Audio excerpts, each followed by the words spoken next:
But let's get straight to our top story tonight. Is the centre getting ready with a fat financial assistance plan for Uttar Pradesh and later for Bihar?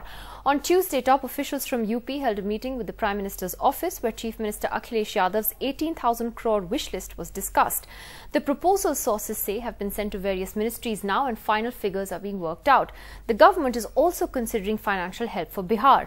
However, a long-standing demand from Mamata Banerjee for a package for West Bengal has been ruled out for now. So is this the centre's way of thanking the Samajwadi party and the JDU for their support for Pranab Mukherjee? That's what Orissa Chief Minister Naveen Patnaik has alleged, and so has presidential candidate P.A. Sangma today. To take us through that and the other story that's breaking this evening on the vice presidential elections is my colleague Rahul Srivastav.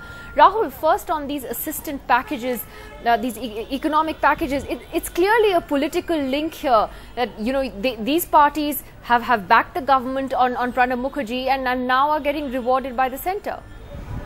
Nidhi, while the government is trying to say that there is no umbilical between the discussion on various requirements that have been listed by Bihar and Uttar Pradesh, perhaps if you look at the manner in which the meeting happened, the kind of effort that the government put into these meetings, that perhaps raises doubts that these meetings do have some kind of a political signal to them.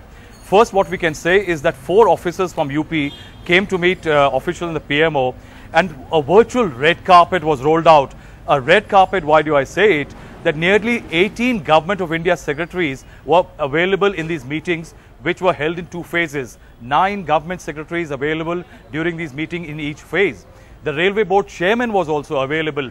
What is more important is that the government also told these officials from Uttar Pradesh that all the letters and all the entire wish list prepared by Mr. Akhilesh Yadav sent to the Prime Minister, they will be taken care of. There is an assurance that the government will look into all of them.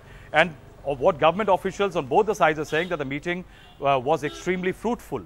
Important is that Akhilesh Yadav is trying to deliver perhaps on his electoral promises, which not just includes, as several news reports were saying, talking about laptops to people, but it is also that he has promised power, he has promised better rural development and better infrastructure in the state. And a long list of demands as far as the power infrastructure is concerned in the state, railway infrastructure is concerned, rural development, water, sanitation, all these things were discussed. Importantly, as there have been murmurs that this package does have a link to the presidential election, one can also say, quote government officials on both the sides, that there is a certain amount of improvement in the atmosphere in the dealings between the 2 governments over the last 2 months.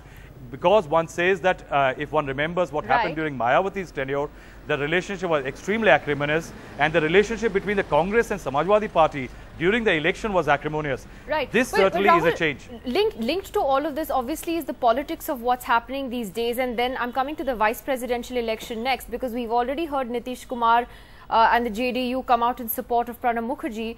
And now you're hearing tonight that perhaps the JDU could also support Hamid Ansari.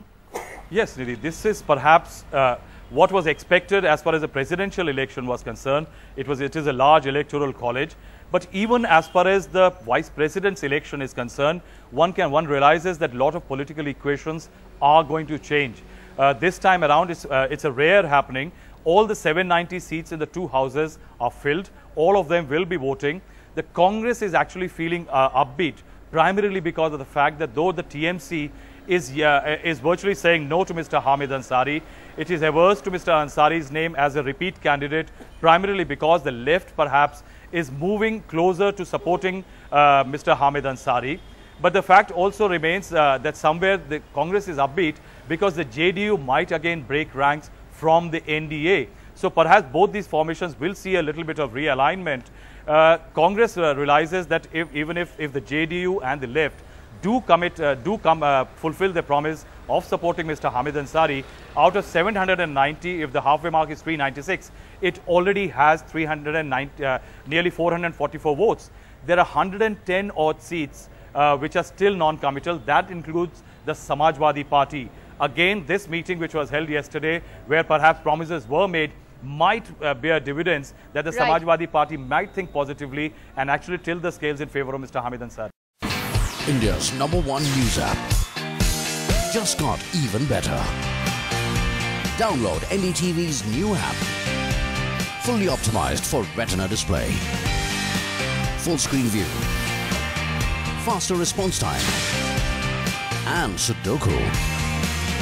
NDTV's new iPad app. Download now.